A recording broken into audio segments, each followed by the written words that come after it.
The papyrus, put it on my table every month. I don't wanna be sad. Don't even try to hide it. No, I don't wanna lose it. And you see how it is, it's so inviting. The papyrus, we're all so alive. The papyrus. Hello, welcome to the Papyrus TV News Update. First, the headlines. Lieutenant General Jeremiah Useni passes away at 82. Tinubu approves removal of Lagos Assembly Speaker Obasa. NAFDAC destroys fake goods worth 1.37 billion naira. Falana urges President Tinubu to reinstate retired army officers. IGP deploys 10,000 new police constables. NLC students and subscribers kick against telecom tariff hike. Federal government approves 4 billion naira for cash transfer to vulnerable households. Now the news in details. Retired Lieutenant General Jeremiah Useni, a former minister of Federal Capital Territory and one of Nigeria's most prominent elder statesmen, has died at the age of 82 after a prolonged illness. The announcement was made by Plateau State Governor Caleb Mofwang through a statement issued by his Director of Press and Public Affairs, Gang Bere. Governor Mofwang described Useni's passing as a monumental loss to his family, Plateau State, the Nigerian Armed Forces, and the entire nation. He praised the late general's dedication to national service, particularly his effort to promote peace and security in Plateau State and northern Nigeria.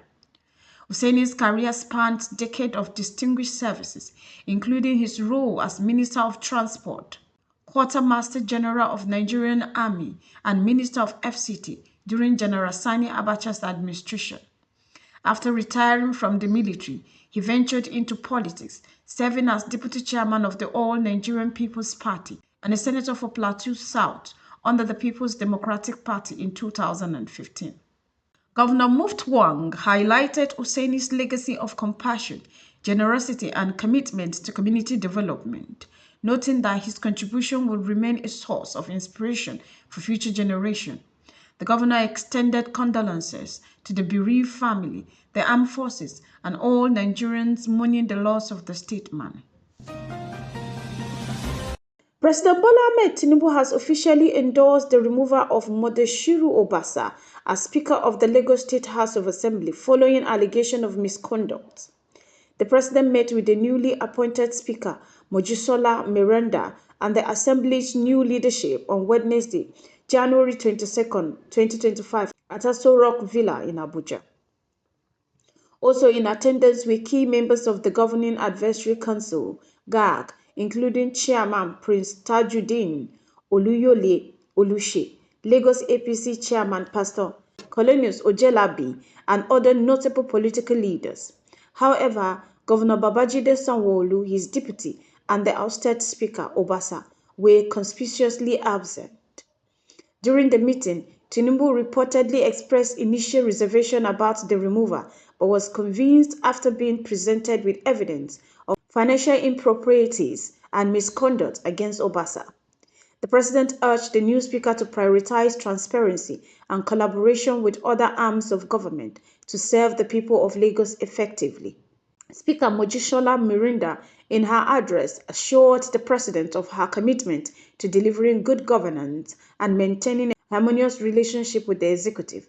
Earlier in the week, Meranda met with Governor Sanwo-Olu and reaffirms her support for the administration's developmental agenda.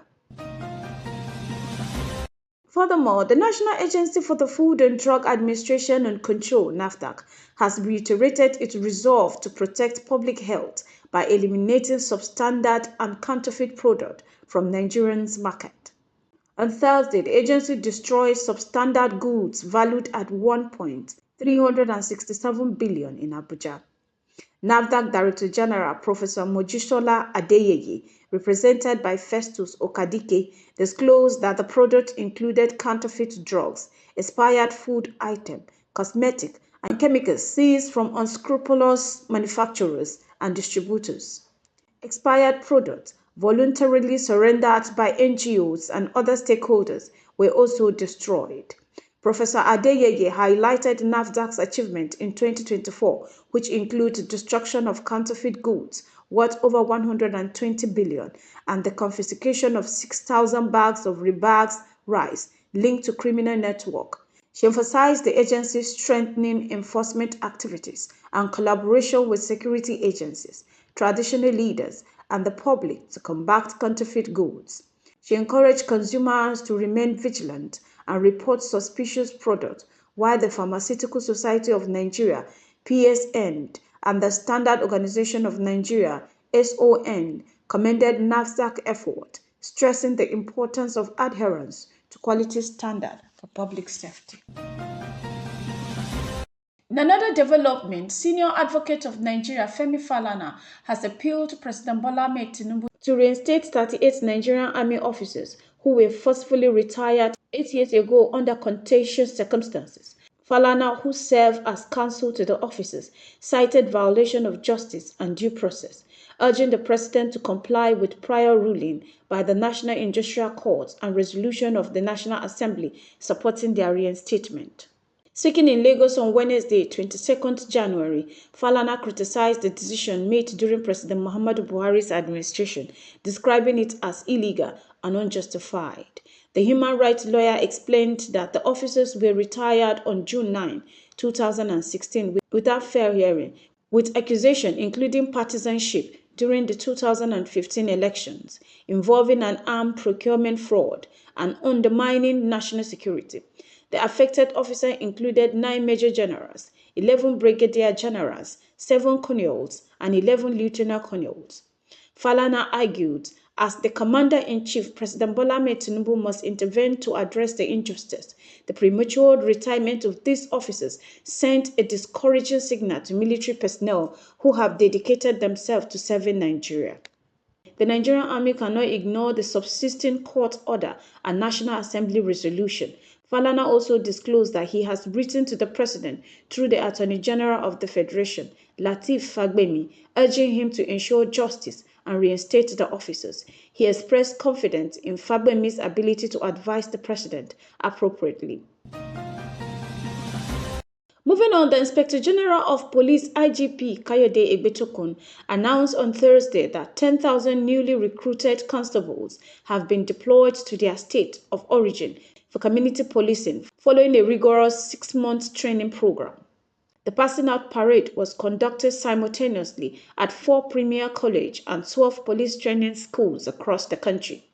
Represented by Bauchi State Police Commissioner Awal Mohammed, Egbetokun described the recruit graduates as a pivotal step in strengthening the Nigerian police force. These constables have been equipped with the knowledge and skill to tackle Nigerians' complex security challenges effectively while adhering to the law. Their deployment to their home state for community policing ensures better grassroots engagement, the IGP stated. The recruitment, approved by President Bola Ahmed Tinubu, is part of a broader plan to recruit 30,000 constables annually, enhancing police performance and internal security nationwide. Egbetokun urged the new officers to uphold professionalism, fairness, and integrity, emphasizing their role in maintaining public trust and order. The National Association of Telecommunications Subscribers (NATCOMS) and the Nigerian Labour Congress (NLC) have rejected the federal government's approval of a 50% increase in telecom tariff, calling for its reversal. Subscribers are demanding a reduction to 10%, with NATCOM warning the legal action would follow if discussion with the Nigerian Communication Commission (NCC) fails. The tariff hike, the first in over a decade, was introduced to address the telecom sector's operational challenges, including inflation and exchange rate volatility. However, critics argue that the increase places an additional burden on Nigerians. The NLC, led by Joseph Ajaero, has criticized the hike as unjust, warning of potential protests or service boycott. Similarly, the National Association of Nigerian Students (NANS) issued a 72-hour ultimatum for the reversal, threatening nationwide demonstration. NANS described the tariff hike as inconsiderate and unjustifiable, emphasizing its negative impact on student access to affordable internet and education. We urge stakeholders to find a balanced approach that ensures affordability without crippling the telecom sector, the group stated. While NASCOM plans to engage the NCC constructively, the NLC and NANS have hinted on more drastic measures, including protests and boycott, to pressure the government into reconsidering its decision. Conclusively, the federal government has allocated $4 billion for conditional cash transfer to assist vulnerable households across Nigeria. Minister of Humanitarian Affairs and Poverty Reduction, Professor Netawe Yelwada, disclosed this during the launch of the 2025 Nigerian Humanitarian Needs and Response Plan (HNRP) at the United Nations House in Abuja on Thursday, January 23, 2025. The program, aimed at addressing the country's growing humanitarian challenges, would benefit at least 10 million displaced households. The cash transfer will commence in February and run through April, primarily targeting families affected by displacement, especially in the Northeast.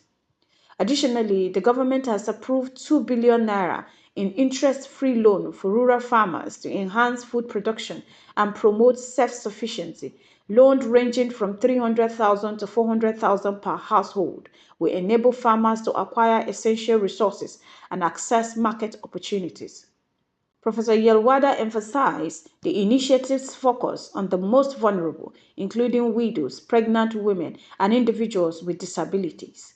The president has approved the ministry's plan to support displaced families and other vulnerable groups through targeted interventions. Women-headed households, often facing greater challenges like gender-based violence and food insecurity, will be prioritized, he stated. The HNRP was developed through extensive consultation to address the humanitarian need of conflict-affected regions such as Borno, Adamawa, and Yobe. Heads of the UN Office for the Coordinating of Humanitarian Affairs, Trot Jensen, noted that 7.8 million people in these regions would require humanitarian aid in 2025. These interventions are part of the government's broader strategy to alleviate poverty, address displacement, and support long-term resilience in affected communities. This has been the Papyrus TV Africa.